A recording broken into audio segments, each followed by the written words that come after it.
Kali ini aku Kaila bareng partner aku Nadia. Jadi di sini kami mau ngobrol santai soal topik yang sering banget muncul di Mata kuliah kami, apa tuh? Ekonomi Politik Global, dan kami mau bahas tentang kapitalisme dan juga Marxisme. Nah, dua istilah yang dulu sempat bikin aku mikir, ini teori berat banget gak sih? Tapi ternyata kalau dipikir-pikir pengaruhnya itu ada di mana-mana. Bener banget, Nat. Jadi biar nggak pusing kayak pas baca buku Marx yang tebel banget, kita bahas versi santainya aja sih. Iya, kalian tahu nggak buku Marx itu? Masa nggak tahu? Anak politik nggak tahu Nggak nih? mungkin tuh nggak tahu. Kita mulai dari kapitalisme dulu ya. Jadi kapitalisme itu intinya sistem ekonomi yang kasih kebebasan buat orang punya dan ngatur sumber daya sendiri buat cari untung. Oh, jadi kayak kalau kamu rajin, kamu kreatif, terus kamu punya modal, kamu bisa sukses. Tapi ya kalau kamu males, sorry to say, kamu bakal ketinggalan sih, Nat.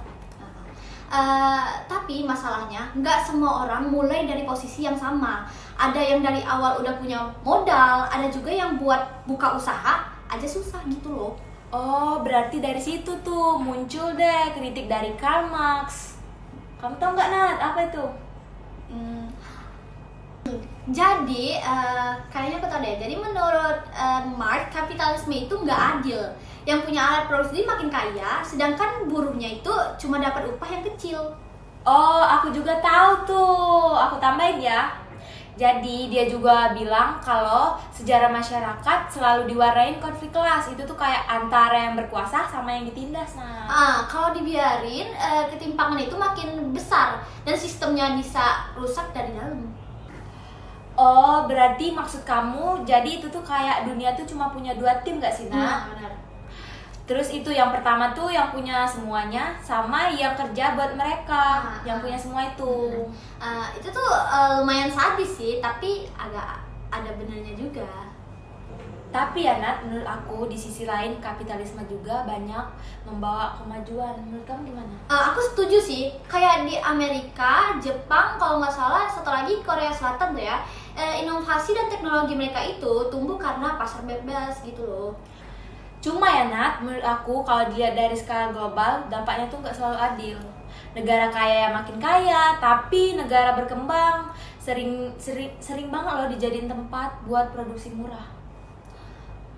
Iya sih, buruh di negara berkembang itu kayak kerja keras, tapi keuntungan besarnya tetap ke perusahaan luar, kayak versi modern dari ketimpangan global, ya nggak sih?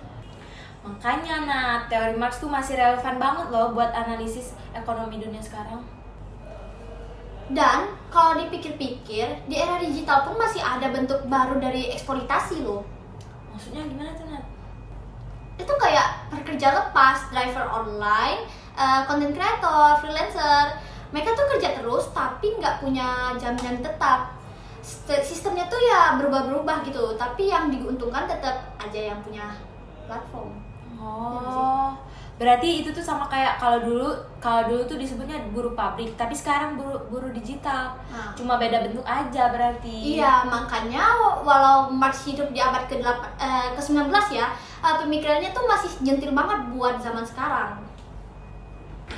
Oh, berarti kalau disimpulin kapitalisme tuh unggul di inovasi sama kebebasan individu. Tapi resikonya juga kesenjangan sosial makin besar, Din. Sedangkan Marxisme itu lebih menekankan keadilan sosial dan pemerataan. Tapi kalau diterapkan mentah-mentah bisa bikin ruang gerak orang tuh jadi semakin sempit gitu. Oh, makanya tuh mungkin yang ideal itu bukan milih salah satu, tapi milih titik tengahnya, Nat. Kapitalisme boleh, tapi tetap ada batasnya biar nggak makin nindas. Ya bener, setuju banget tuh aku. Ekonomi yang baik itu seimbang, maju iya tapi tetap manusiawi juga. Oke. Jadi, Nat, menurut aku kapitalisme dan marxisme itu kayak dua sisi mata uang loh. Nggak bisa dipisahin tapi juga nggak bisa disatuin sepenuhnya. Dua-duanya itu penting banget buat pahami biar kita bisa lihat dunia dengan lebih kritis. Jadi, oke deh guys, segitu dulu ya ngobrol santai kita tentang kapitalisme dan marxisme. Semoga dosen nggak sadar kalau kita nyumil di rekaman ini. Kalian lihat nggak? Semoga nilainya A. Oke, terima kasih semua. Bye.